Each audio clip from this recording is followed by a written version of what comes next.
Primeiramente, eu gostaria de oferecer a todos vocês que estão ouvindo pela internet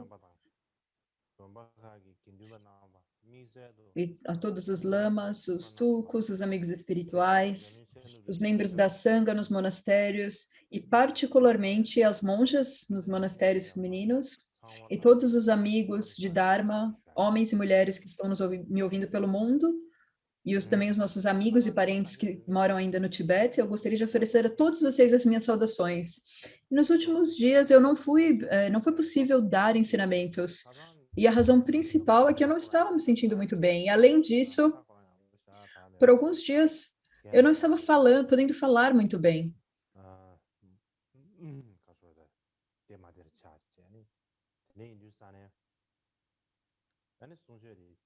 Então, eu tive alguns problemas na minha boca e estava desconfortável falar. Então, não foi possível dar ensinamentos. Então, hoje é o último dia dos nossos ensinamentos. É o 13º dia dos ensinamentos da primavera do Arya Kshema.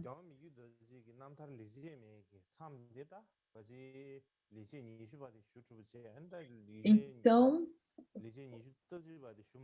o local onde nós estamos deixando as autobiografias do Mikyo Dorji, os atos excelentes, é o verso, a estrofe 20ª. E eu acredito que nós não precisamos falar do 21º. O 21º fala do tópico da Bodhicitta última. E o que nós estamos falando agora foi a respeito da Bodhicitta relativa. E a partir do 21º em diante, fala da Bodhicitta última. E em conexão com as 6 transcendências. Então, a partir do próximo ano, nós iremos começar com a 21ª estrofe. E acredito que no próximo ano nós conseguiremos terminar essa autobiografia, Atos Excelentes do Mikyo Dorji.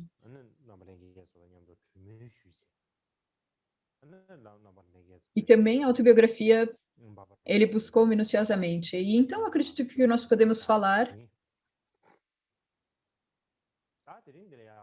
algo que possa interessar a todos vocês. Então nós iremos conversar a respeito disso, do que vai ser ensinado nos próximos ensinamentos.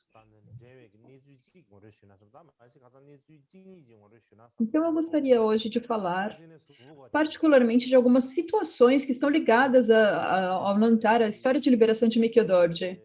Eu pensei em falar algumas diferentes situações. Então, uma coisa que nos últimos dias eu não estava me sentindo tão bem, e esses eventos, eles não são tão difíceis. Quando nós olhamos os diferentes textos, é um pouco difícil pesquisar esses tópicos,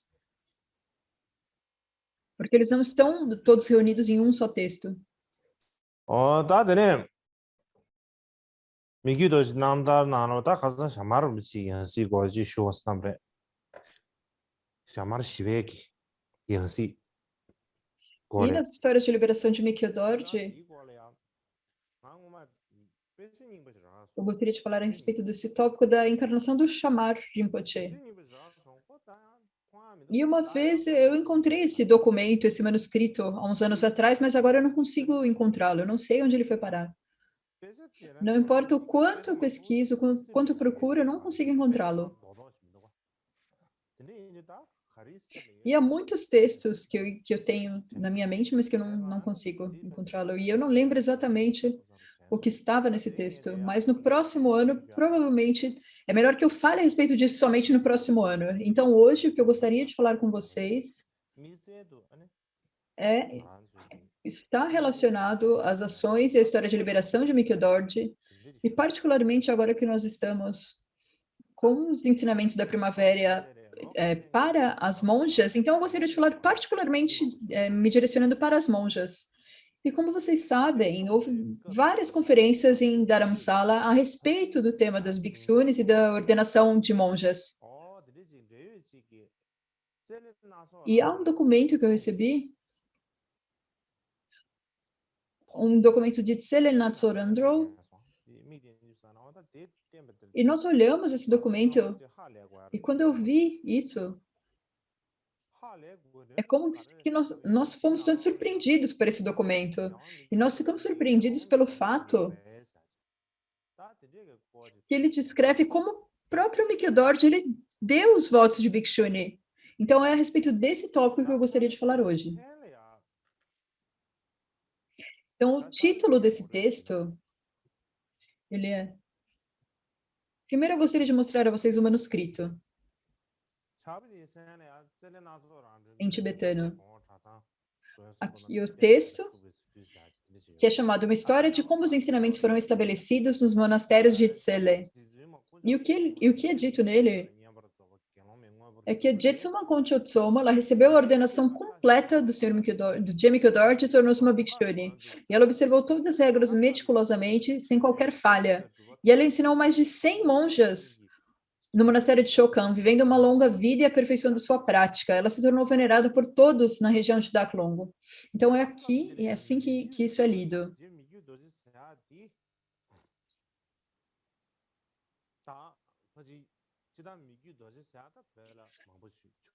Então, quando diz aqui Je Mikidort, é claro que há muitos Mikidorts no Tibete, mas nesse período, como é nesse período, realmente podemos compreender que é o Karmapa Mikidort.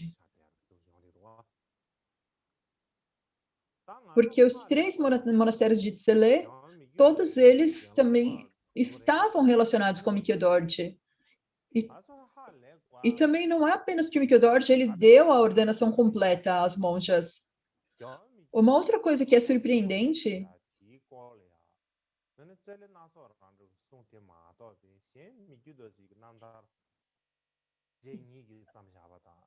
é que, além desse documento pelo Tsele Lantsorandro, não há uma menção alguma nos textos a respeito do Mikidort, nem mesmo nas suas autobiografias. Não há nenhuma menção, nenhuma única menção a respeito disso. Então, isso é uma coisa surpreendente. Normalmente não é algo que acontece, não é algo que nós vimos acontecer antes.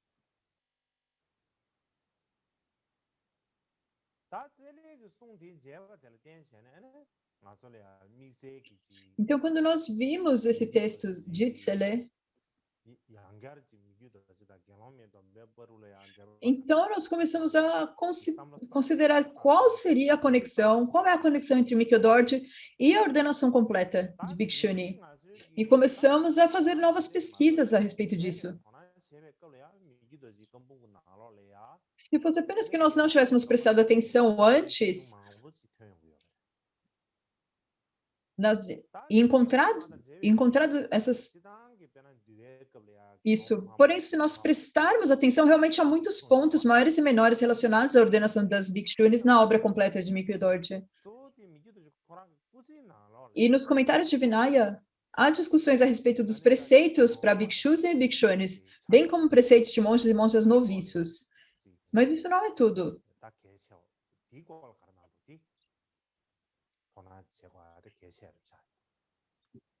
Nós também encontramos algumas coisas importantes que nós precisamos prestar atenção a respeito de como praticar nessa vida. Mas, em todo caso, em 2004, eu acredito que foi em 2004, eu não tenho certeza, quando nós estávamos reformando os códigos de conduta do Kadjy Monlam, agora sim, eu tenho certeza que foi em 2004, quando nós estávamos reformulando os códigos de conduta do Kadjy Monlam, eu vi um texto do Mikidort a respeito de como fazer oferendas, como colocar seu manto de Dharma, e assim por diante.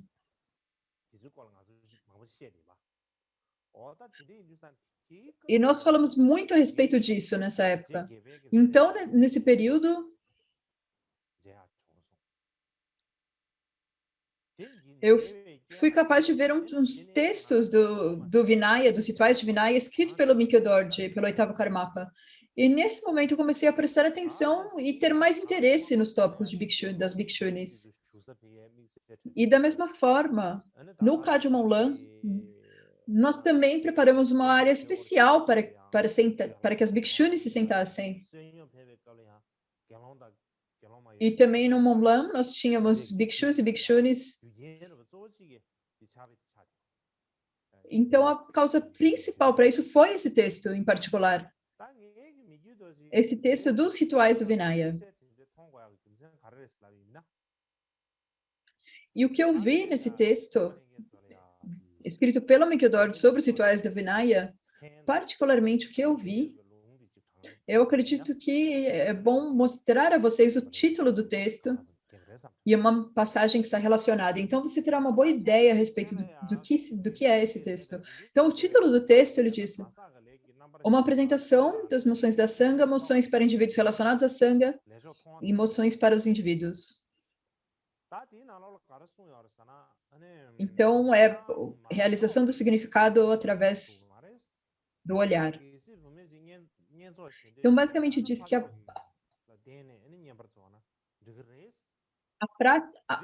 os rituais para mulheres não podem ser praticados no Tibete dia a dia. Então, se uma mulher deseja receber a ordenação completa, é apropriado dar a ordenação de acordo com os rituais para homens. E a razão para isso ser dito é que havia uma dependência da sanga masculina. Então, para ver os votos femininos, isso era necessário ter a sanga dupla, de bhikshus e bhikshunis, de monges e monjas. Então, isso era apropriado no nível externo. E a razão para isso é que é dito nos sutras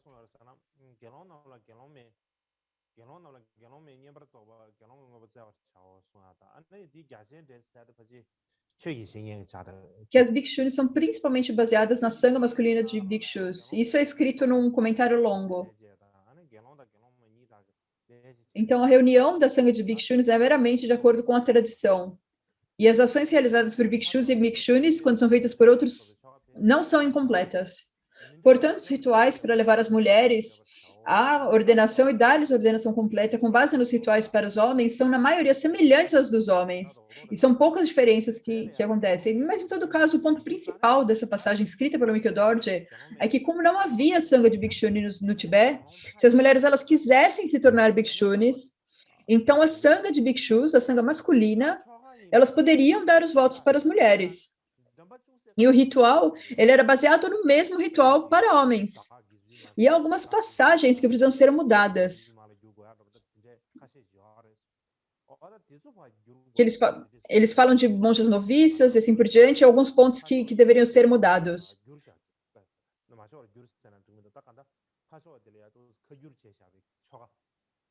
E eles falam como converter esses rituais para homens em um ritual para mulheres. Então, isso está presente nesse texto do Mikhail Dorje a respeito dos rituais do Vinaya. E quando eu vi esse texto pela primeira vez, eu ainda não tinha visto esse outro documento, esse texto do Tsela Natso Randro. E naquela época, eu ainda nem tinha nenhum pensamento que o Mikhail Dorje ele tivesse dado os votos de Bhikshuni. Mas ocorreu para mim que ele deve ter pensado a respeito desse assunto. E apenas mais tarde eu vi que ele... E mais tarde eu vi esse documento histórico do Tsele Natso Randro, e então me pareceu que o Mikhail Dorje tivesse dado os votos de Bhikshuni. Pensei que ele provavelmente deu essa ordenação Bhikshuni com aquele ritual que já estava contido nos rituais do Vinaya, que ele mesmo alterou.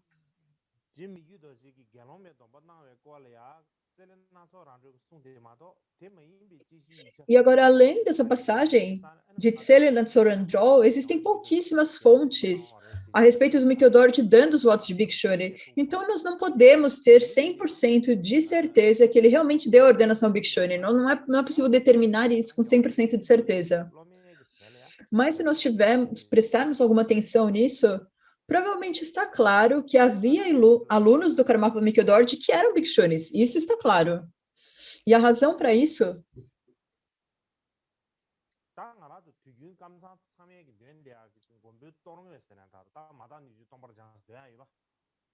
a prática de Mahakala, que nós sempre fazemos, a Madhakma,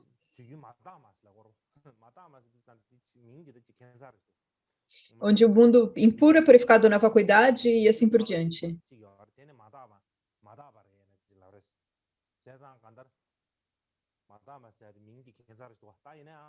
E no tibetano nós falamos impuro, então nós falamos que a prática é impura, mas há uma tradução É uma tradição tibetana de pegar as primeiras palavras do texto e usar essas palavras para como título do texto. Por isso é Ma Dakma. Então, quando nós falamos a respeito desse texto, quando nós olhamos o colofão desse texto, o que está escrito é que ele foi escrito por Jetsun Karmapa Mikyo Dorje a pedido de Rinchen Palmo. E também há um texto, que são as orações selecionadas nas obras reunidas de Mikyo Dorje, e é dito, composta por Karmapa Mikyo Dorje, Mikyo Sanpo Dorje, a pedido de Rinchen Palmo, que é dotado de fé. Então, Rinchen Palmo é um nome que aqui aparece 2 vezes nessas 2 ocasiões. E agora, o nome Rinchen Palmo, ele indica que isso é uma aluna, que é uma aluna mulher, e não dá nenhuma outra indicação particular. E quando nós olhamos os colofões de outros textos que também ela requisitou, nós podemos ver que Rinchen Palmo não era apenas qualquer uma. Há um texto intitulado A Luz da Profunda Realidade, uma meditação em comum do Guru Vajrasattva.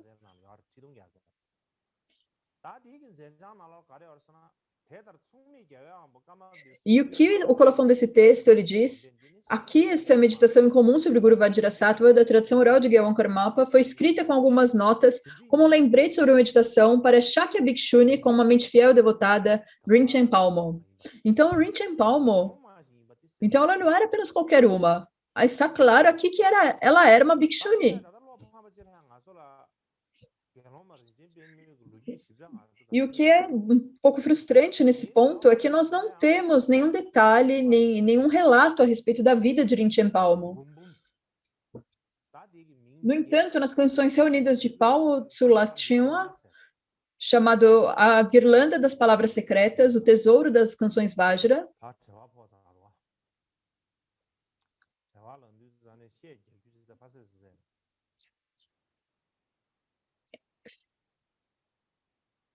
eu fiquei muito ocupado aqui, então, quando você está ocupado, é difícil colocar o ponto final em algumas frases. Então, o que diz no Tesouro das Canções Vajra, medite na prática principal do Mahayana, a bodhicitta aspiracional de engajamento, chega aos principais pontos de devoção, Guru Yoga, ganhe as aparências claras da divindade na fase de criação e descanse e solto na essência da meditação. O que quer que apareça, purifique como a divindade, mantra e grande bem-aventurança, sem se apegar ao corpo ou quaisquer posses. Ejete sua consciência, a letra A para o céu. A essência dos ensinamentos do Dharma está contida nisso. Apesar de terem me requisitado escrever notas sobre conselhos de instruções que dei a Ponsa Rinchen Palmo, não tive tempo e escrevi esses versos sementes, versos raiz. Olhando para isso, parece que Rinchen Palmo, ela era apenas uma mulher e que posteriormente ela se tornou uma Bhikshuni. E provavelmente ela está conectada a Taklum Kadju. Mas é difícil definir isso hoje. Mas no futuro eu espero poder pesquisar mais sobre isso. Mas em todo caso, quando nós falamos de Rinchen Palmo, há um local também que ela pode ser a Conchok Palmo, que é mencionada também em outros textos. Então, nós temos que ver que se nós olharmos no sânscrito a palavra Ratna, se nós traduzirmos literalmente, será Rinchen. Se nós traduzirmos através do significado, será Conchok. Então, quando nós falamos das três joias, nós chamamos de Conchoksum. E você pode escolher entre Conchok ou Rinchen para traduzir a palavra em sânscrito Ratna. Então, pode ser esse o motivo que algumas vezes está escrito como Rinchen Palmo e outras vezes Conchok Palmo. Então, é possível que realmente era o mesmo nome, da mesma pessoa, mas não é possível determinar com certeza se realmente é isso.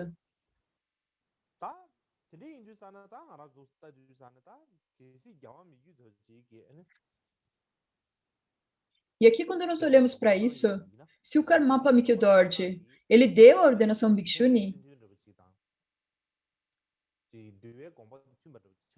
então a pessoa...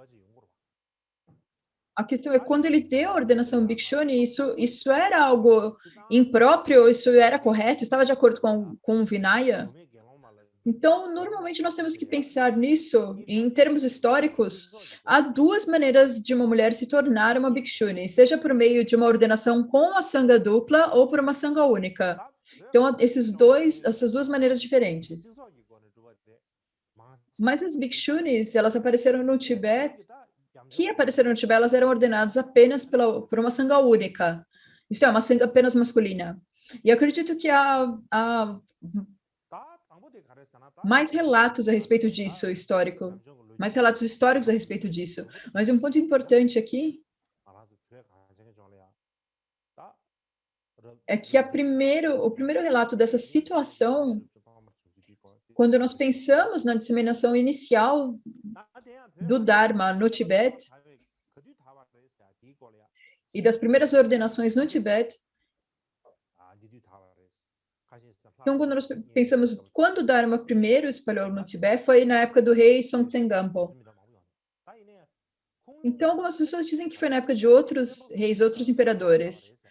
Mas as fontes mais confiáveis, elas vêm dessa época do rei Songtsen Gampo. Então, nós tínhamos éditos ou inscrições de Senalé nos pilares dos templos de Khartoum e Samye, e assim por diante. E durante a época do rei Songtsen Gampo, o Dharma se espalhou no Tibete. E uma vez que os ensinamentos se disseminaram pelo Tibete, se a comunidade monástica se disseminou ou não, há inscrições do Samye que dizem as representações das três joias foram construídas e as pessoas do Tibete também foram levadas à liberação. E isso na época do rei Trison Detsen. E o que é dito nesse pilar? Há representações das três joias e que as pessoas foram levadas à liberação. Então, na verdade, o que levadas à liberação aqui significa que elas adentraram o caminho da liberação, isso quer dizer que eles foram ordenados. Isso quer dizer que as pessoas do Tibete, isso quer dizer os próprios tibetanos, que eles se tornaram monges.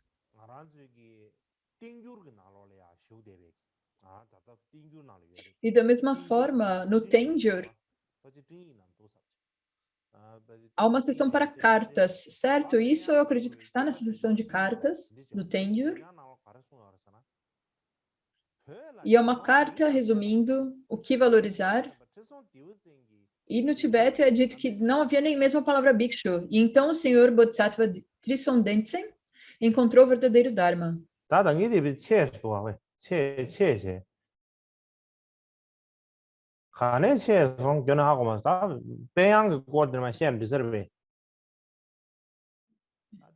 Eu acredito que eu estava falando sobre Peian, certo?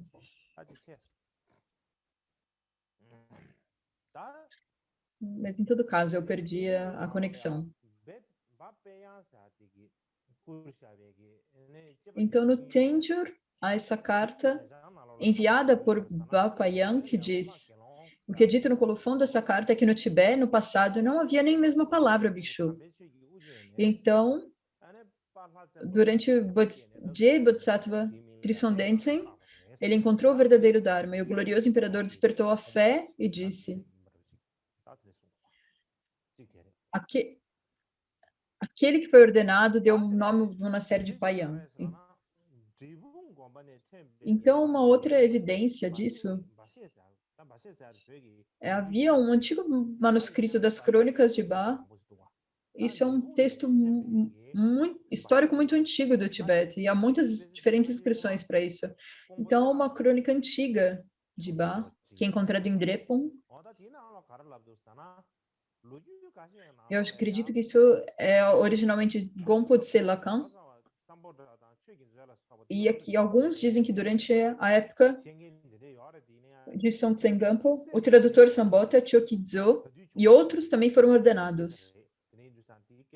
Mas isso é sem sentido para as pessoas que não sabem quando os 7 homens pioneiros viveram. Ou seja, as 7 primeiras pessoas que fizeram os votos monásticos. E se nós olharmos para isso,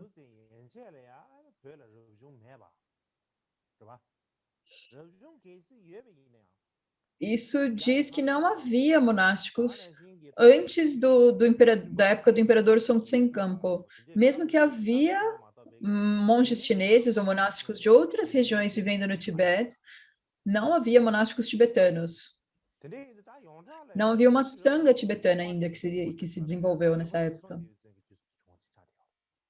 Então, no geral, é aceito que os monásticos apareceram os monásticos tibetanos apareceram na época de Songtsen Gampo.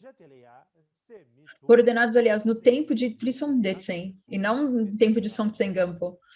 E o Abaji que lhe deu os votos aos primeiros monges foi Shantarakshita. E as pessoas que fizeram os primeiros votos foram conhecidos como 7 homens pioneiros.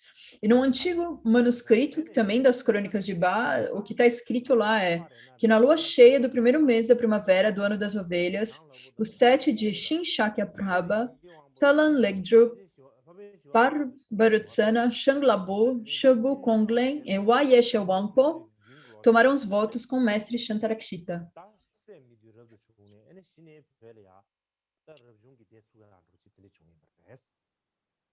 Isso provavelmente foi em 767 que esses 7 homens tomaram a ordenação, receberam a ordenação.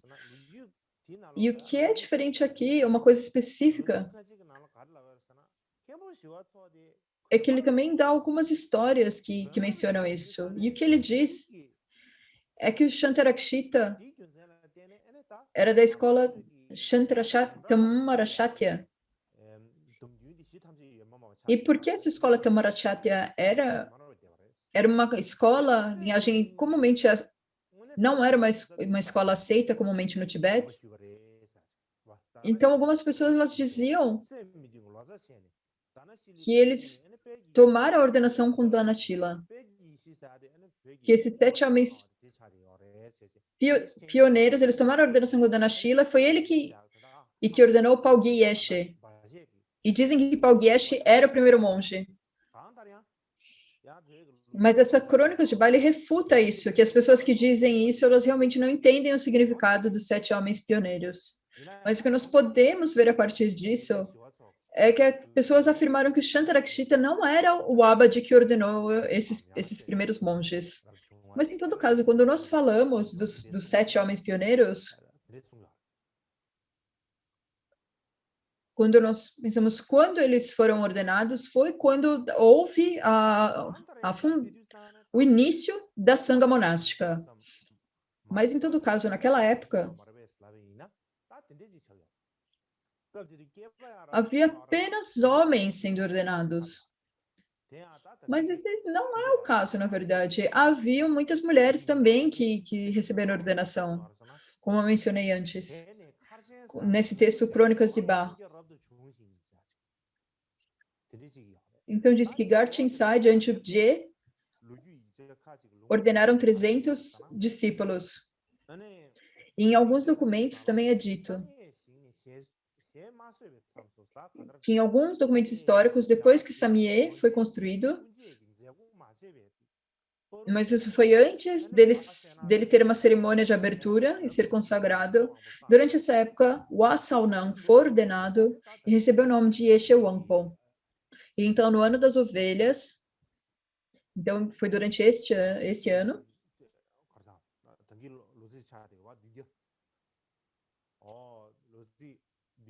isso foi antes de 767.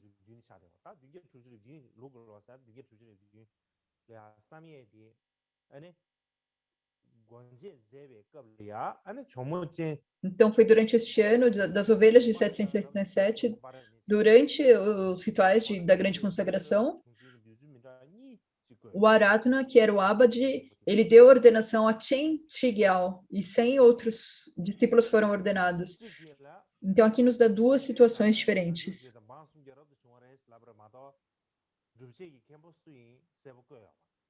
Então, o que diz aqui é que Chen Chigyal, ela foi ordenada, mas que não diz aqui quem foi o Abaji que concedeu a ordenação.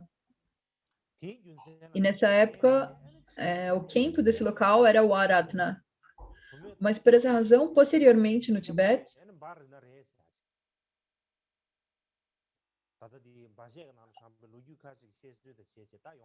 Há muitas pessoas que realmente aceitaram que o primeiro Khenpo que deu ordenações a mulheres foi o Aratna. Isso é algo muito conhecido. Mas, posteriormente, também foi encontrado um antigo manuscrito chinês, cujo título, se nós traduzirmos, ele é Determinando a Lógica da Iluminação Súbita Mahayana. E o que está escrito é: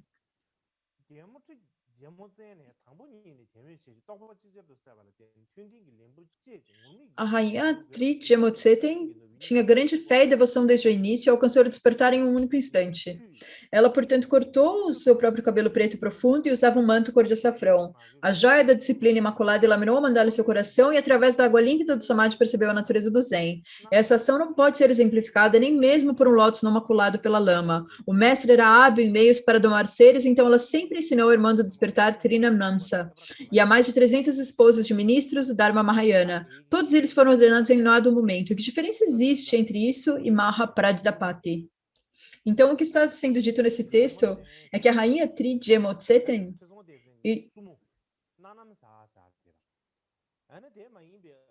e a sua sobrinha Trinamnasa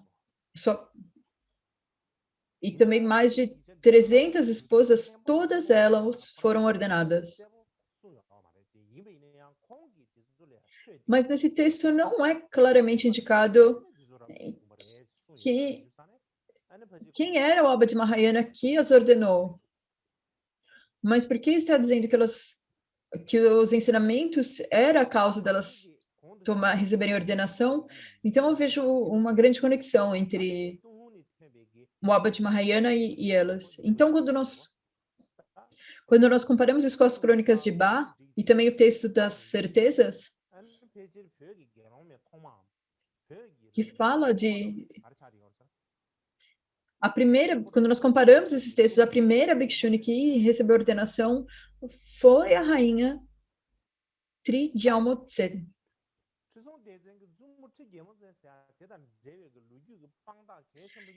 E quando nós falamos dessa rainha Tri Djamotsen, há duas importantes evidências históricas que nós precisamos levar em consideração. A primeira são as inscrições nos sinos do templo Samyegye.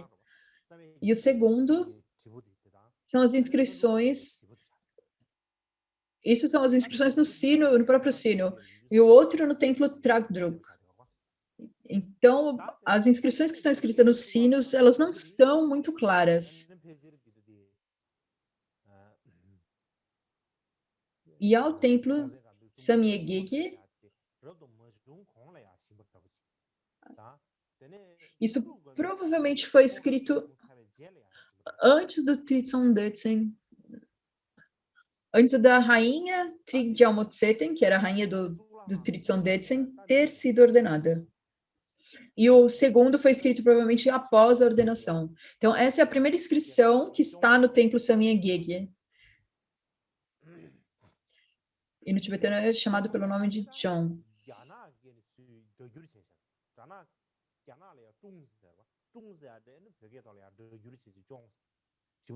E no tibetano é chamado Jung. E no tibetano apenas é chamado de John. Então, esses sinos do tibetano são chamados de John. E a inscrição, diria que é dito rainha e príncipe, como oferenda das 3 joias nas 10 direções, ergueram este sino. Pelo poder deste mérito, que o imperador Trisodentsen, seus príncipes e suas esposas tenham vozes com as 60 qualidades e alcancem a iluminação insuperável. Então, isso diz que o Trisodentsen, que o rei, a rainha, os príncipes e princesas estavam oferecendo, fazendo esse sino como uma oferenda às 3 joias. E nessa época, o patrono era a própria rainha Djamotsen.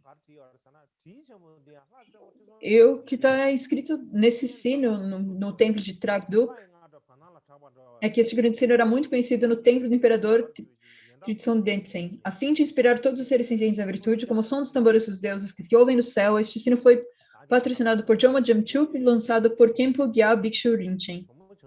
O que está dizendo aqui é que o patrono foi Jomo Jamchu. Então, depois desse reinado, o nome dela foi mudado para Gyalmo Tsen. É por isso que esse sino foi escrito após ela ter se tornado uma bhikshuni. Então, esses dois sinos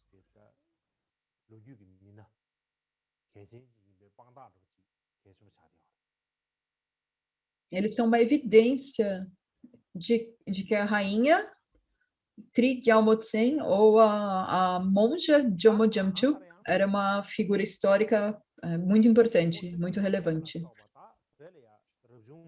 Mas, em todo caso, se o Khenpo que ordenou a rainha e as outras mulheres, fosse o Aratna, ou se foi como está escrito nas crônicas de Ma, que diz que é o Aratna, ou nesses outros textos que diz que provavelmente foi o Khenpo Mahayana, qualquer um dos dois que tenha sido, é claro que a fonte para a ordenação das monjas, das bhikshunis, era a sanga masculina. Claramente não era uma sanga dupla de monges e monjas.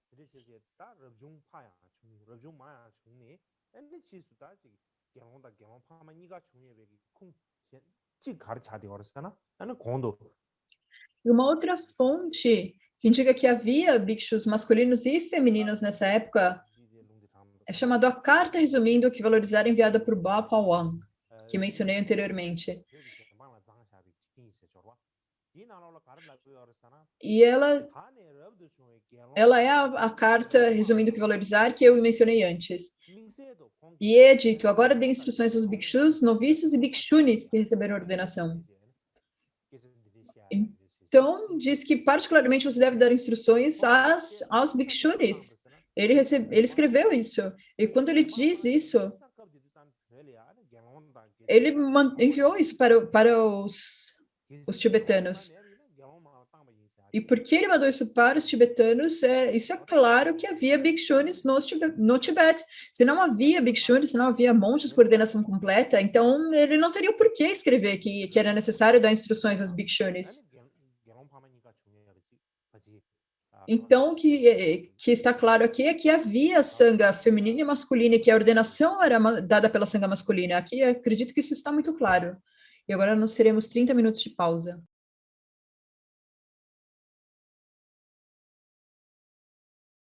다당기 공도 쉬는 신체는 경험이기 도지게는 결혼마 Então, como eu estava descrevendo,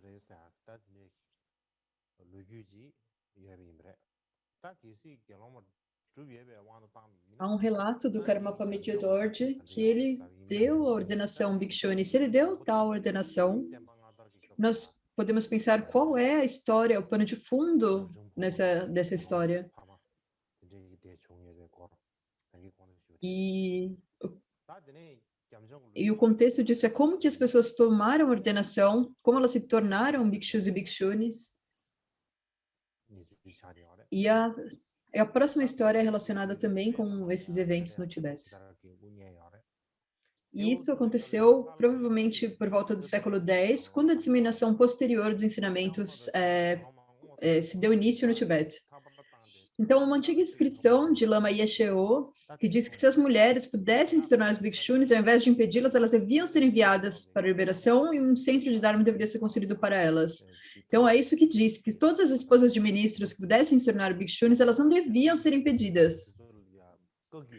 Se elas quisessem se tornar bhikshunis, elas realmente não deviam ser impedidas, elas deviam ser permitidas. E também deveriam construir templos e monastérios especialmente para elas. Então, há uma inscrição onde está dito isso. E, da mesma forma, há uma outra importante evidência para o fato de que havia bhikshunis e havia monjas com ordenação completa nessa época. A história de liberação discípulo de Janashri, Rinchen Sampo, e eles eram 4 irmãos, e tinha a irmã mais nova, chamada Sheraptsomo, que se tornou uma Bhikshuni. Ela estudou o Dharma Tântrico, e devido à sua prática do Tantra, ela alcançou Siddhis através da sua prática. E ela se tornou conhecida como a Yogini Chokidroma. Então, esse relato, eu acredito que ele já mostra claramente que havia Bhikshunis nessa época. E o próximo relato histórico é do século XIII. Havia o pai de Drogon Chopa, o Sansansona, e ele tinha diversas filhas, e a terceira, a filha mais velha, ela foi ordenada pela mestra feminina, mestra mulher, Sonambom. E é dito que ela tomou também os votos de Bhikshuni. E Drogon Chopak, ele escreveu a respeito disso. Ele disse: eu era o abade de 4.425 bhikshus, bhikshunis, monges noviços, monjas noviças e pessoas que foram ordenados do Nepal, Índia, China, Mongólia, Kaule. Kaule é um nome antigo que nos dias de hoje é a Coreia. Então, nessa época era chamado de Kaule, Jiang, Uigur, Chusen e assim por diante. Então, basicamente, é dito que ele era o abade de 4.425 bhikshus, bhikshunis, monges e monjas. Então, ambos eles estão incluídos na coleção de documentos históricos que foram compilados pelo Taktsang Paljor Sampo, que foi compilado em 1434. Mas, em todo caso, isso prova que no século XIII havia bhikshunis no Tibete. O quarto relato que apoia isso é que também no século XIII havia os 5 eruditos de Minyak,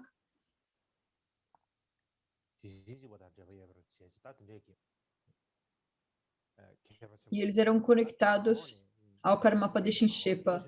E eles eram considerados eruditos muito importantes. E dentre eles estava o Kashipa Ripe Sengye. E ele seguia o mestre chamado Sonamdrak, que era da mesma linhagem do Jankya Nankapal, e ele disseminou o Dharma no Tibete Central e também espalhou ele amplamente no oeste de Sha. E, particularmente, ele fala de dentre os seus discípulos havia 100 bhikshunis.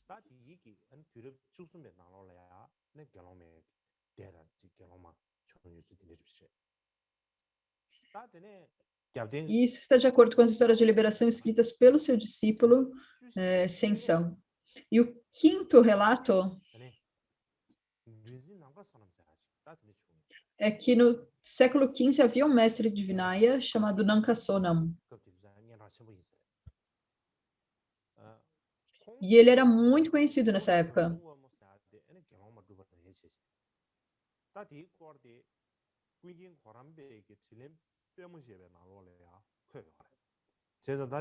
E ele ordenou um aluno chamado Churad Ranjan Momo como Bhikshuni, uma aluna. Então, esse é o quinto relato para apoiar a afirmação que havia Bhikshunis no Tibete. E o sexto relato, no final do século XIV, havia uma carta nas obras reunidas de Redraw no Lodro, e uma delas chamada de Conselhos a Yardro Chopal Sangbo, está escrito que a Bhikshuni, que ele trouxe a carta a Bhikshuni junto com a capa, e então eu me regozijo. E no final dessa carta também é dito: este é o conselho do filho de neve a Bhikshuni Pal Sampon. Então é isso que é dito nessa carta. E acredito que então nessa época havia Bhikshunis também. E particularmente a Bhikshuni era a senhora de Yardro. Então, nós vemos o sétimo relato, que fala do início do século XV.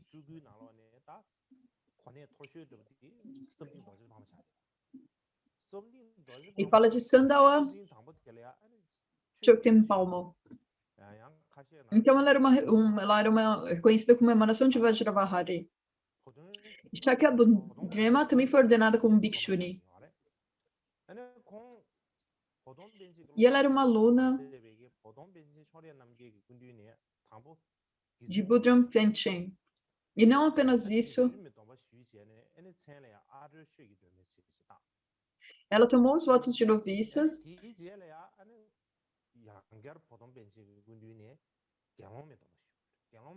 e posteriormente ela tomou os votos de Paudon Jechen, e nessa época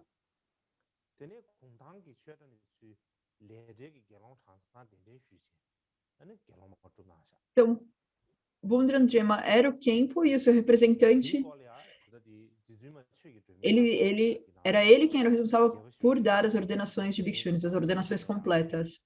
E isso é descrito em detalhes em Jetsuma Sangindroma Namtar, nas suas histórias de liberação. Então eu não preciso falar muito a respeito disso agora.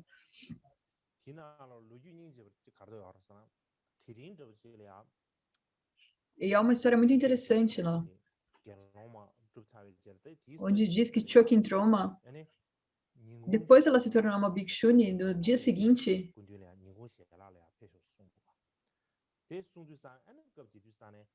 ela foi visitar o Rinpoche, ele a convidou para comer almoço com ele, e naquela época ela tinha se tornado já uma Bhikshuni. Então isso foi no dia seguinte a ela ter tomado os votos de Bhikshuni. Ela vestiu a sua roupa completa, o seu traje completo de Bhikshuni. Ela trouxe também a sua tigela. E junto com ela veio uma monja noviça. E naquele momento que o Rinpoche viu a Bhikshuni, ele disse que era realmente inspirador vê-la.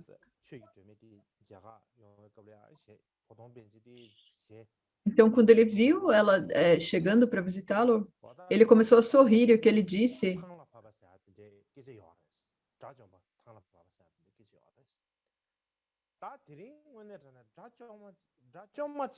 era que, às vezes, que os arhats eles chegavam à praia, e que nesse momento ele viu que era um arhat feminino que estava na Terra, que era como se ela tivesse descido diretamente do céu como uma arhat. Então, como ele viu ela como uma arhat feminina vindo dos céus. Então, quando ele a viu, ele realmente foi tomado por uma grande devoção, uma grande fé por ela. Isso está descrito claramente nas histórias de liberação dela.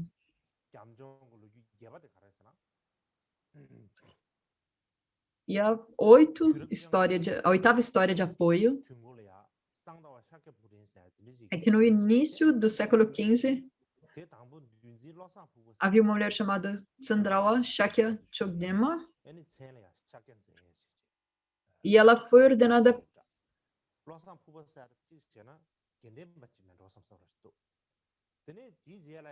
Eu acredito que, primeiramente, ela era uma praticante leiga.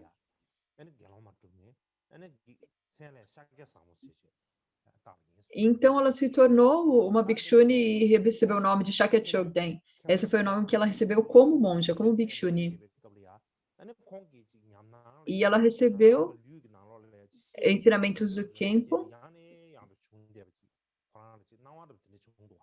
E a sua experiência era como se tivesse um claro cristal de luz aparecendo dentro do seu corpo. Ela tinha claramente essa visualização, ela tinha essa visão. E como ela perguntava ao Khenpo o que era, o que ela faria com isso, e o Khenpo diria para ela descansar nessa visualização. E eu acredito que isso tinha algo a ver com pacificação. Então, ele dizia para ela passar algum tempo em meditação. E fala que você é um grande ser que vai preservar os ensinamentos do Buda.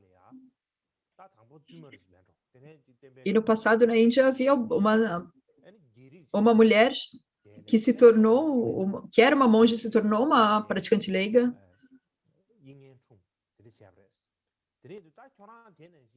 E ela deu luz a um filho que se tornou, que era da classe Kshatriya. E ele disse que a Shakya Chokden, ela tinha o mesmo tipo de virtude que ela. E ele deu para ela como uma profecia. E ela devolveu os votos, então ela se tornou a mãe de Shakya Chokden.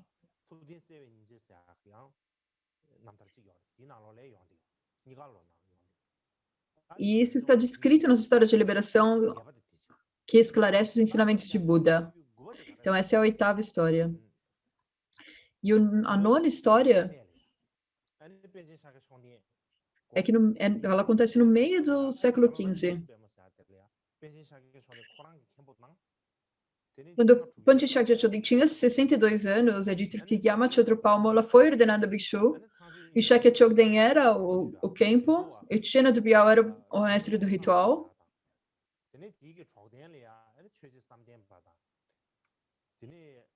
E o seu assistente era Je Tsongtempa. Então, eles tinham outros 4 mestres que davam as ordenações. Isso também está escrito nas histórias de liberação, esclarecendo os ensinamentos do Buda. Então, isso, o que eu disse agora são históricos, relatos, documentos de que confirmam que o Mika Dorje, ele realmente deu votos de Bhikshuni. Mas, em todo caso, tudo isso que eu relatei, nós podemos realmente ler por nós mesmos a respeito das Bhikshunis. Então, provavelmente, podemos entender que há muitos outros relatos. Nós apenas não prestamos atenção nisso ainda. Então, nós precisamos continuar pesquisando. É muito importante que nós continuemos buscando esse tipo de relato. Mas, em todo caso, quando eu busquei esses relatos,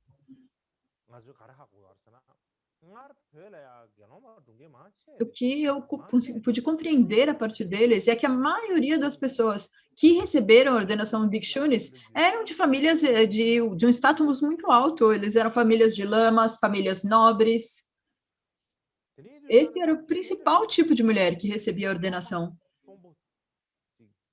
Então, pode ser que nessa época havia uma tradição que as pessoas da família nobre, das famílias mais nobres, já tomavam a ordenação Bhikshunis, mas que dentre as pessoas mais pobres não havia ainda essa tradição. E a razão para isso era que a linhagem... Esta pode ser a razão pela qual a linhagem de Bhikshunis pode não ter sido continuada. Isso é uma opção. Alternativamente, também pode ter sido outras circunstâncias para que a linhagem de Bhikshuni, a linhagem de monjas, fosse perdida. Nós realmente não podemos dizer, mas nós precisamos continuar pesquisando, continuar buscando a respeito desse tópico. Mas, em todo caso, antes do século XVI, havia Bhikshunis no Tibete. Não apenas havia Bhikshunis, mas como alguém apontou nesse período, havia, na verdade, um número igual de monastérios de monges e monastérios de monjas em Utsang. Essa era a situação, e a maneira como nós podemos confirmar isso, a maneira como nós podemos saber disso, há um texto escrito importante, Ensinamentos de Dharma para as monjas serem autossuficientes no Dharma. E o que diz nesse texto é, na terra pura de Utsang, nos monastérios de monges e monastérios de monjas, não são nem maior número nem menor. E muitos monastérios de monjas, as monjas são 300 ou 400 em números. E há muitas monjas gurus e também monjas mestres de disciplina. Elas estabeleceram uma forte disciplina e seus monastérios são muito bons. E assim a maioria foi capaz de tornar-se autossuficiente no Dharma. E eu não ouvi falar de tal feito aqui em Kamyonshe. E o significado disso é que no século XVI, nessa época, realmente não havia diferença no número de monastérios de monges e monastérios de monjas. E particularmente os monastérios de monjas,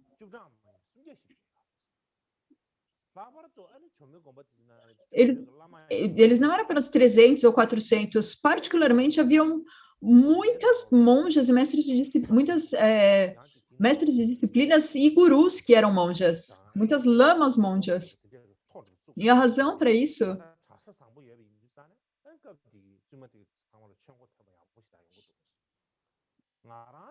e, e eles haviam elas impediam homens de entrarem nesses monastérios. Então era uma lista muito longa de monjas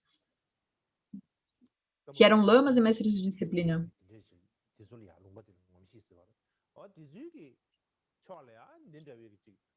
Então isso é uma das razões que nessa outra área de Nongshi não havia tantos monastérios de monjas, monastérios femininos. E posteriormente, durante o século XVII, não havia mais um número igual de monastérios femininos e masculinos.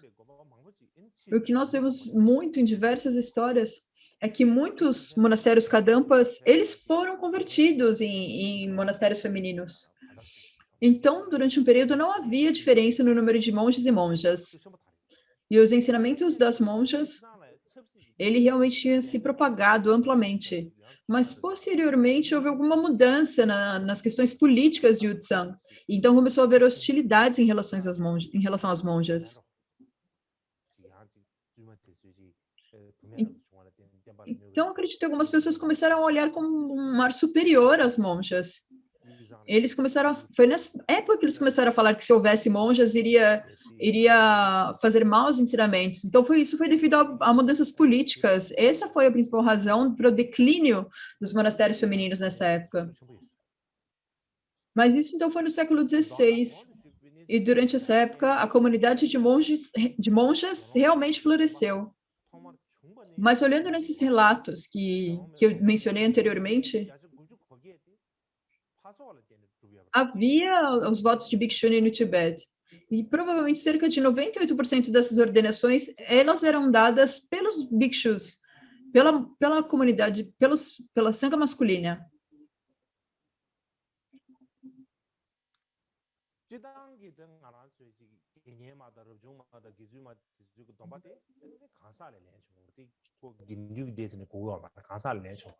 E quando nós pensarmos nos votos de bhikshunis, nos votos de... Eles são vistos de um ponto de vista individual. Por exemplo, os votos de uma leiga, os votos de uma mulher, sendo ordenados votos de noviça, podem ser feitos por indivíduos. A primeira e a última, elas são tomadas com um mestre, e os votos de ordenação de uma abadesa. E o voto celibatário, o pavashta, elas precisam ser tomadas como uma abadesa também. E no Vinaya diz que há 10 maneiras diferentes de se tornar uma bhikshuni. Primeiro é aceitando a ordenação completa, por aceitar os 8 dharmas pesados. O segundo é aceitar a ordenação completa pelo mensageiro, e o terceiro é a ordenação completa pela sangha dupla. No entanto, em algumas regiões há comunidades de bhikshunis, há comunidades de bhikshus, mas não comunidades de bhikshunis. E havia lugares assim, sem nenhuma sangha feminina. Então, para dar a ordenação feminina, esses votos eles eram dados pela sangha masculina, pelos bhikshus.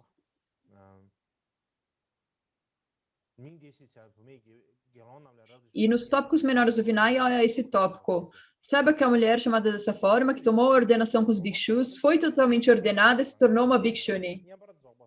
E nós temos os 8 dharmas pesados, certo? E o primeiro desses dharmas é que quando você toma a ordenação, você tem que fazer você tem que requisitar isso à sangha masculina.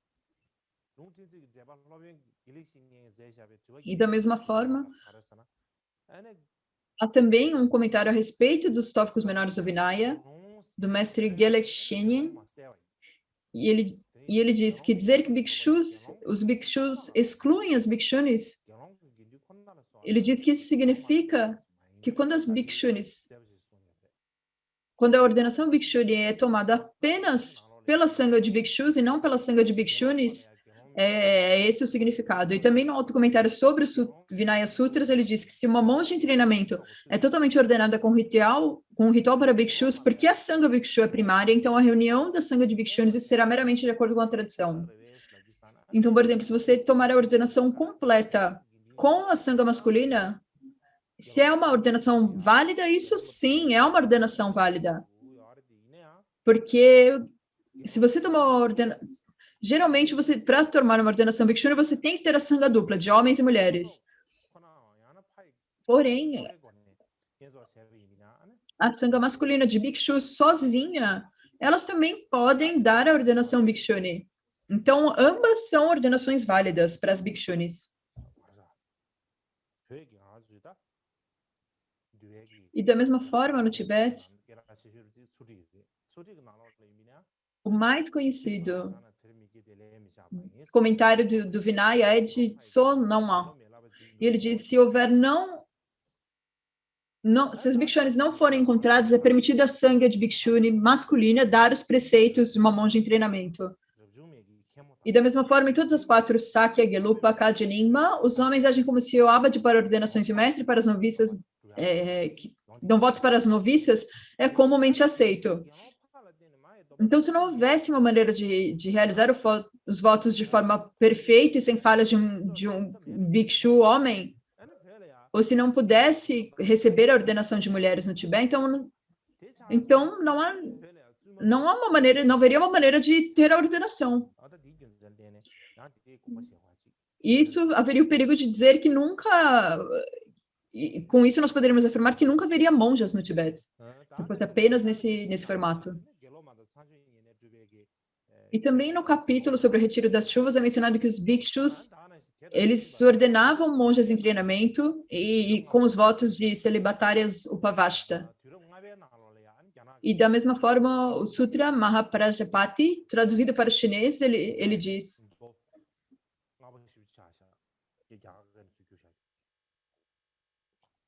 Esse é um sutra muito antigo. É um sutra que foi uma das primeiras traduções para o chinês.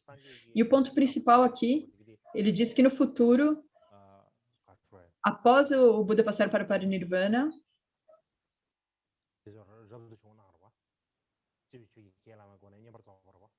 ele diz basicamente que se houver uma mulher que busca caminho espiritual, é apropriado para as bhikshunis sejam abadesas e mestras. Então ele diz, o Buda diz a Ananda, se uma bhikshuni quiser se uma mulher quiser se tornar uma bhikshuni, o que ela deve fazer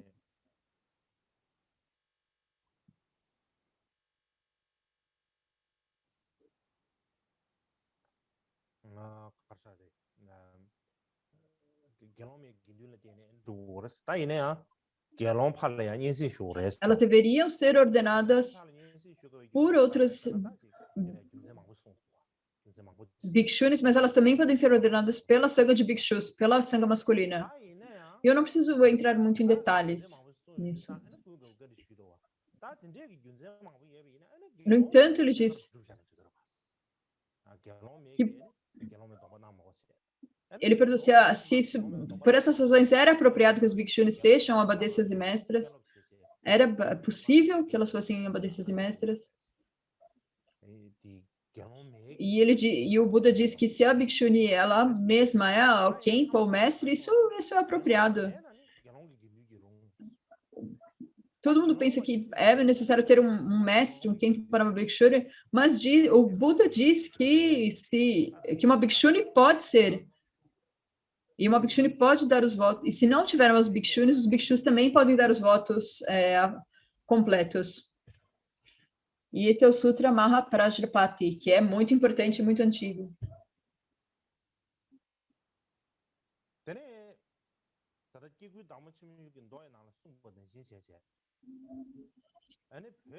E como eu disse no Sutra Mahaprajapati,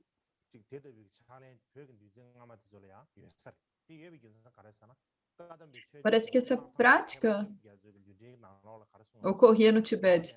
E a razão para isso é que os mestres Kadampa, Sherab Gyatso, ele afirmava que se não houvesse bhikshus, os bhikshus poderiam dar os votos completos. Então, se nós quisermos resumir tudo, se você não tomou os votos de monja noviça e toma os votos de bhikshuni, com bhikshu você toma os seus votos de ordenação completa. E depois de tomar a ordenação completa, como com os votos de um homem, então os votos eles ainda são completos.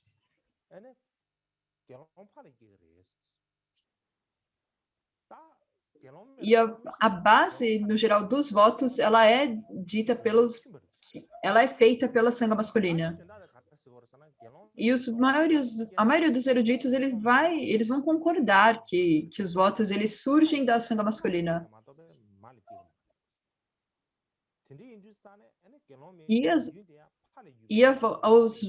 Os votos de bhikshuni, os votos de ordenação completa para mulheres, eles surgem da sanga de bhikshus e não da própria sanga de bhikshunis. Então, por essa razão mesmo que haja uma sanga de bhikshunis, os votos completos, eles apenas surgem da sanga masculina. Mesmo que haja uma sanga dupla de bhikshus e bhikshunis, nós dizemos que os votos eles surgem da sanga, certo? Nós temos as duas sangas, a sanga de bhikshus e a sanga de bhikshunis, a sanga masculina e feminina. E você recebe a ordenação dos dois, ou apenas da sanga masculina, ou apenas da sanga feminina? Então, por essa razão, nos momentos em que não há sangas femininas, você recebe os votos de bhikshuni, então, da sanga masculina.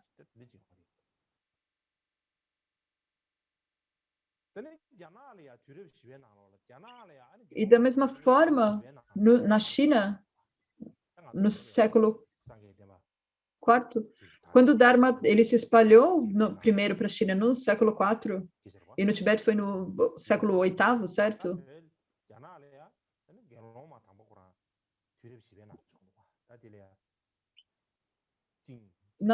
Na China, as primeiras bhikshunis, elas tomaram os votos no século IV. E elas provavelmente foram ordenadas também por uma sanga somente masculina. Então é difícil encontrar exemplos disso na Índia, na época do Buda, porque sempre existia bhikshus e bhikshunis nessa época. Então é difícil encontrar exemplos de ordenações apenas por bhikshus ou apenas por bhikshunis. Mas nos dias de hoje o mundo mudou, por exemplo, para viajar é algo um pouco mais fácil. Então você pode ser uma bhikshuni de outros países. Se nós quisermos convidar bhikshunis de outros países, nós podemos fazer isso. Então, mesmo convidando bhikshunis de outras regiões para conceder os votos, isso eu acredito que seria muito benéfico.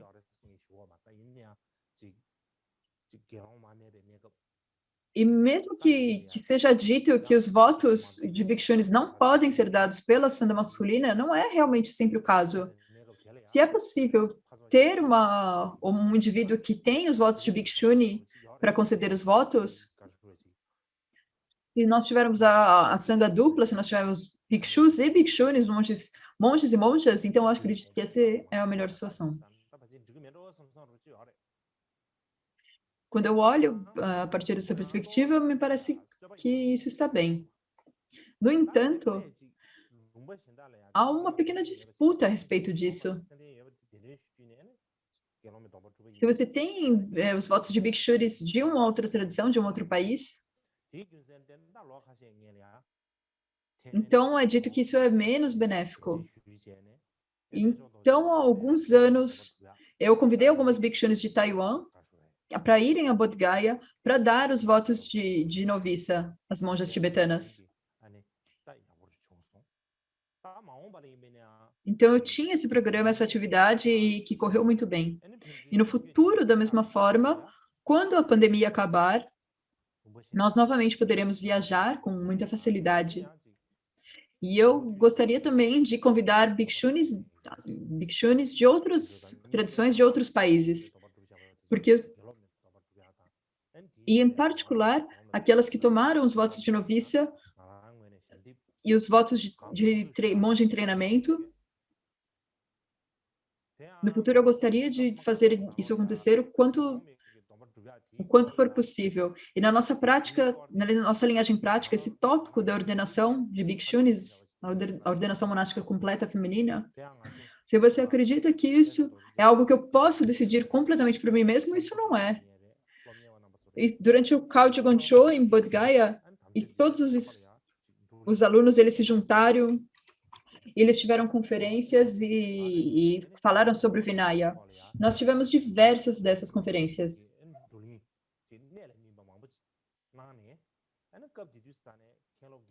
E nós tivemos muitas discussões e apontamentos se os votos, conceder os votos de ordenação Bhikshuni estaria de acordo com o Vinaya ou não.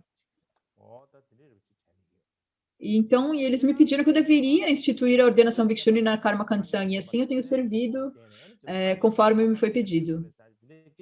Então, no geral, algumas pessoas, elas dizem que quando as mulheres elas tomam ordenação, os ensinamentos do Buda eles encurtarão em 500 anos, mas ninguém sabe nada a respeito disso.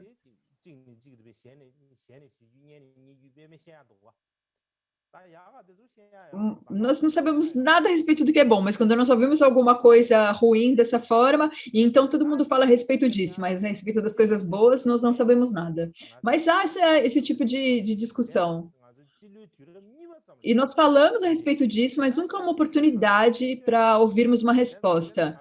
E, na verdade, houve uma resposta a isso que foi dada no século II, na Grande Exposição. E nós nem precisamos, então, tentar uma nova resposta. Já no Tibete, nós temos uma resposta a respeito disso. É como se você tem uma antiga estátua, você não precisa construir uma nova. Então, nós temos já uma resposta a respeito disso que foi dada no século II, nós nem precisamos pensar numa nova. E essa resposta, diz ele, ela está no fascículo 183 da Grande Exposição. E ela diz, no Vinaya é dito, meus ensinamentos devem permanecer mais de 1000 anos, mas serão encurtados em 500 anos se as mulheres forem ordenadas. Então, é isso que está dito no Vinaya, que os ensinamentos do Buda serão encurtados por 500 anos com a ordenação completa das mulheres. Mas como nós falamos disso, o que é o Dharma, né? Os ensinamentos, que Dharma que ele está falando? Quais são os ensinamentos?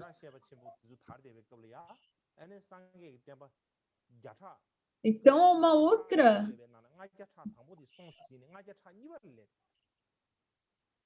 Então, há um outro problema aqui nesse trecho. E a questão aqui... Isso foi escrito no segundo período.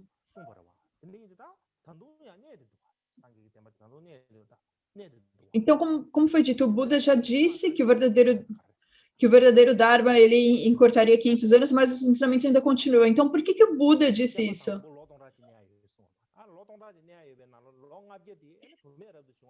Se nós tirássemos 500 anos, o Dharma ainda não existiria mais. Então, falando mais de 1000 anos, se nós tirarmos 500 anos devido à ordenação das mulheres, já não teria mais durado, e os ensinamentos ainda estão presentes. Então, como assim? Né? O que acontece aqui?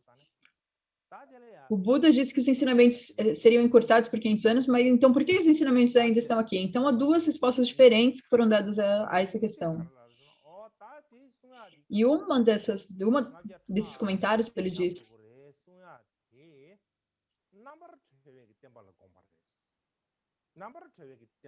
que quando o Buda ele fala dos ensinamentos, que os ensinamentos durariam menos 500 anos, isso é como atingir a liberação.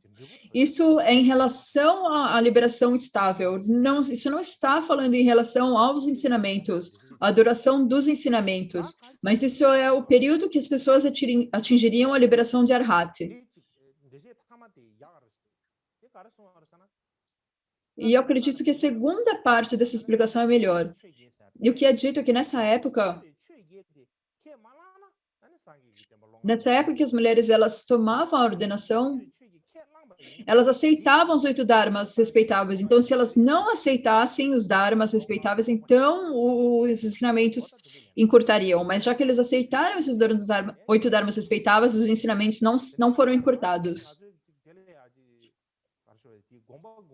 Então, eles deram essa resposta nesse ensinamento.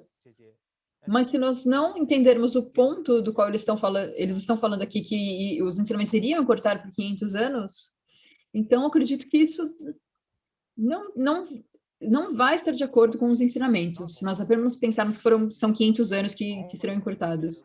E o ponto principal disso é que no futuro é dito que os ensinamentos ficarão 500 anos a menos se as mulheres forem ordenadas. E nós precisamos saber como responder a isso. Nós precisamos ser capazes de responder que é impróprio dizer que as mulheres recebendo a ordenação, isso faz mal aos ensinamentos, prejudica os ensinamentos do Buda. Porque naquela época, o Buda,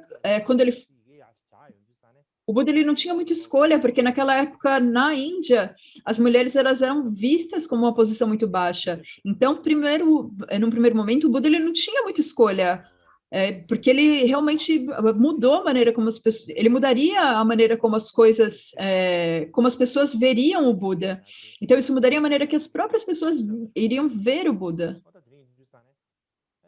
Então, é por isso que ele diz que se as mulheres aceitassem os 8 dharmas respeitáveis, então elas poderiam ser ordenadas.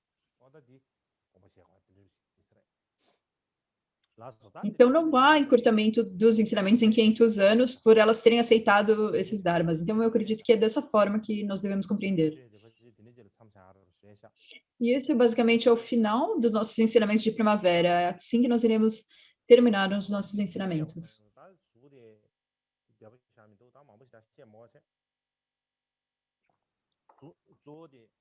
E havia muito que eu gostaria de dizer, mas o meu corpo e eu não está se sentindo muito bem, eu não estou me sentindo muito bem.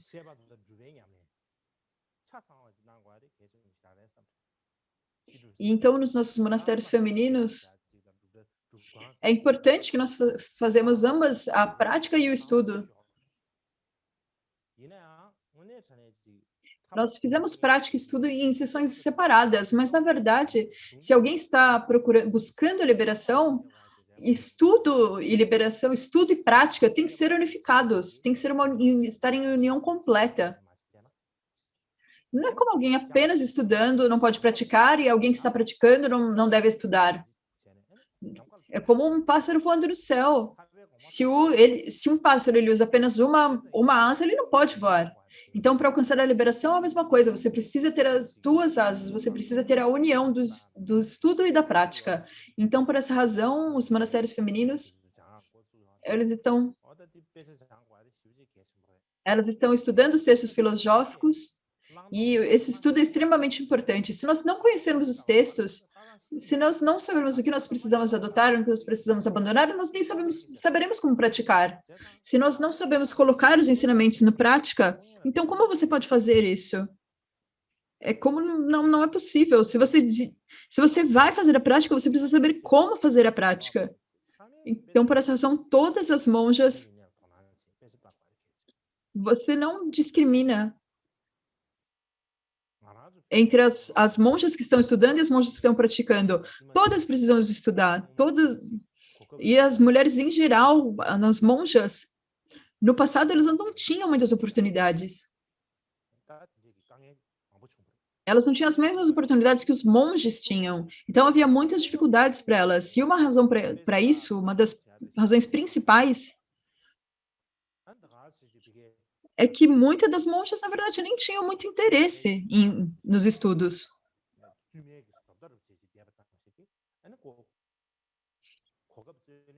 E, basicamente, elas ficavam na forma de monja, mas elas não buscavam muitos estudos.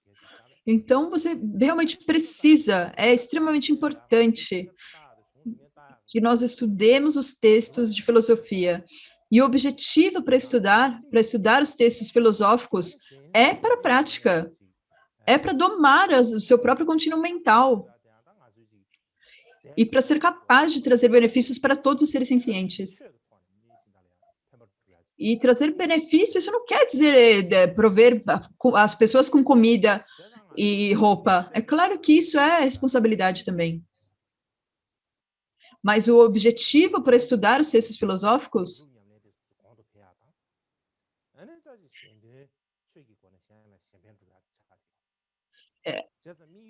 é melhorar, aperfeiçoar a nossa própria prática para trazer benefício para nós mesmos e para os outros.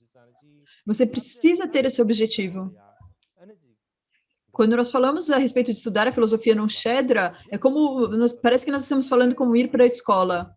E se nós pensarmos apenas dessa forma, se nós pensamos que nós estamos numa comunidade de Dharma, e nós estamos estudando, ouvindo, contemplando e praticando Dharma, nós não sentimos que isso realmente é o que está acontecendo.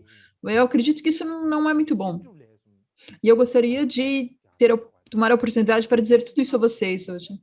Então, é realmente extremamente importante que nós temos a atividade do estudo e de prática de uma forma unida.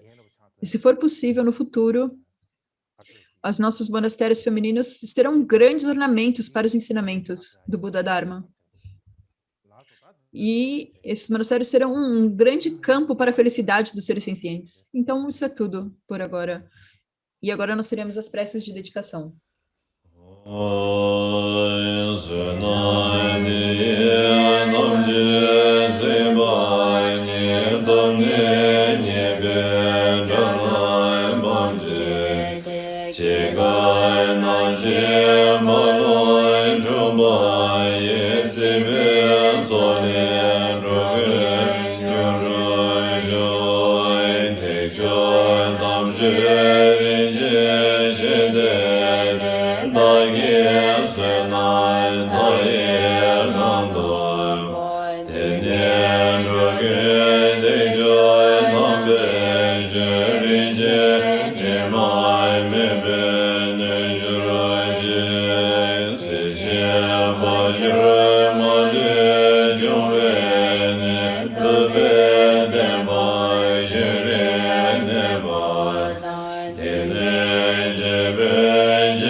No, da dine di je menrej pina is mar ba kana ma zu lenge menrej pia ar sunde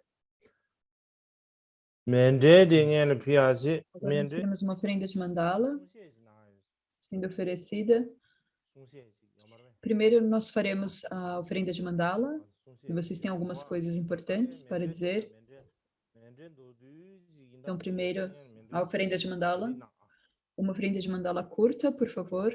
Então, podem preparar a oferenda de mandala.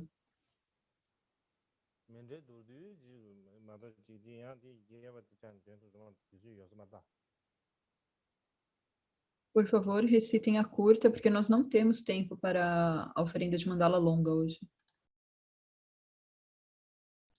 당에 면제되다 진수다 되는 가서 말베다 그냥 저리 넘기는 게 게 진수다지 마진데 안디 쇼들이야 아니 Nós faremos a mandala de oferenda curta.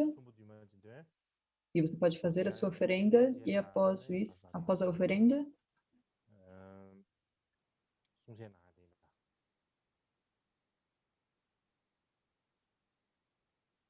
nós teremos então mais um ensinamento. 我今年说到这军节点呢，第四门写吧，每夜是年个大概马轮的到当起来，绿当啊也当也在。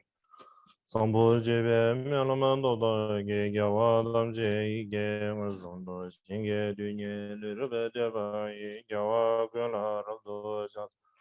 预计的呢，对你三个，那么三个四个，那就把它带到了去给一那么了，把他们这叫啊，大概讲。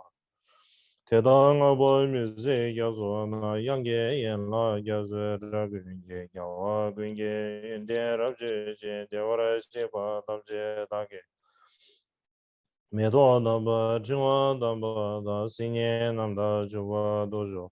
아메 저담 두베 담바에 겨와 데달라네 셰브라 다사 담바 남다 지저단 치메 보마르 베냠바 그바 게바 파베 조겐게 겨와 데달라야 셰바게 셰바가나 라메 게제 데다 겨와 담제라야 메 상보제라 데베 도다게 겨와 근라 전세 셰바 月下写单的莫忘给你略当阿当的心一个呀的把大给一把机械把的大当真大给说说，出去叫我滚到三个在让给南大老大没老大，找我滚给说那么讲了。给到滚给结束大爷了，看到出去几点准备到上学人不到三个马车。 공부대다다게담제라고로라나메바고그냥엔데든간시데다로근로베진데제게바싱게드니쇼바다게타모랍즈라소예상자와다주제샤바다제소예랑귀제소 개와 중세 다게 제사바 담제 다게 전주 제오 昨日不知就见面多的，日日白领些年的眼巴的，上夜心多迷的表啊，如今南大兴拉着巴拉说，也他们古罗人那门着拉康尼亚大呀米。 一见面这上坡的别为想说南拉巴西民族些的所谓的些光巴到巴达西巴民族西瓦人民，难怪年边长南这话说，全国性别扎眼的东爱身边大街些给巴些话上面。 确定自己属于了解全国性别扎眼的东爱身边大街些给巴些话上面说，确定自己属于了解全国性别扎眼。 동해 심지엔 달기 신개바 제와 상예소 최대 제제조 유로지 환대라메 샤베 덴바다 칸요메 용라 디 인조아다 다신 말리 소사 집장 Yudu Sangye Salanga Parayasho.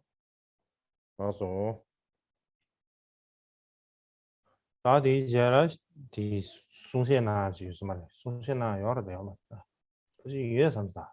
E agora nós teremos uma fala, certo? Eu acredito que tem alguém que irá fazer esse discurso.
Desculpe, mas o som não está tão claro para que seja feita uma tradução.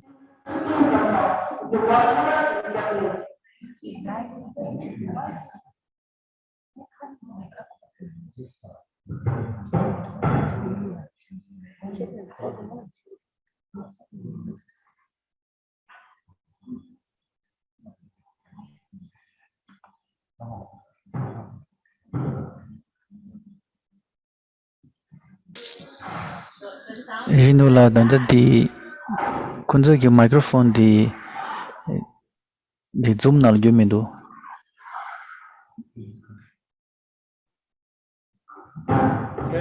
개발민도 다디 개발민도 다랑 지금 뇌요는 직설에 예 디스코도 그리고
Em termos gerais, a monja está agradecendo Karmapa pelos ensinamentos,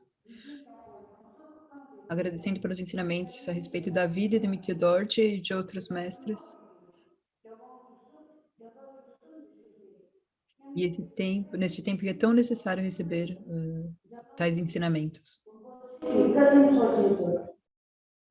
그미들 제가이 모따빈 도시와 송감이 사기치기 콜로진도 걸와 Ele está expressando a gratitude, a gratidão de todas as monjas, Karma Kansan, e expressando os desejos de que a sua santidade Karmapa tenha uma longa vida. 닌자투둥투빈 기부시와다 삼투시투데 띵이 얼게미와고 상기까마 맞춰 키기 특지 사무 까마디치니 지취엘라 까진 짱과 표시가들 마오는 진류 나도라 겹다 왼강 뺑이 지취 공고 경기 큰한 Nós gostaríamos de pedir para que a sua santidade continue dando os ensinamentos Arekshema, e que sua santidade é o nosso refúgio e protetor. 끄기기 테마 반사시게 합신투기 시공 타다 백년등기 조지 텐당 조매지지 연맹 규별 겹보들 공리공도 계시 누자 조례군들 강풍이지 오고 서직내봐 당연히 소를 빌려 융조시 주변민들자고 술출담아 흥결수대 냉결수주주 라메바 반딩계와 타지도 야미다고 까규다 개바빠딩가마바 시프딩도 미저셔 제 파마디지니 지도 토바이 잡슈데 중요한 빠동 이시라 깼니 파마디지 Então, nós desejamos que o Gyawan Karmapa, que todos os mestres estádio estejam como ornamentos no topo da nossa cabeça.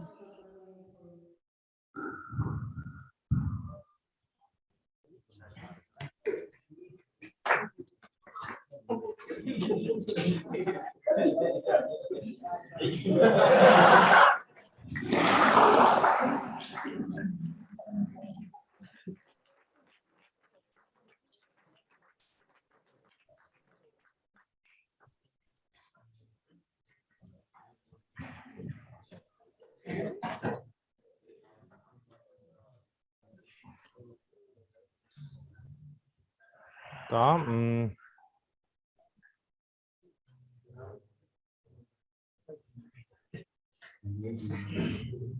다 자신만 하면 송샤나. 자신만 하면 송샤나. 네. Agora nós iremos recitar a prece de aspiração de Mahamudra.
Shela Chodo Sheba Tave De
Choje gyalai se je doje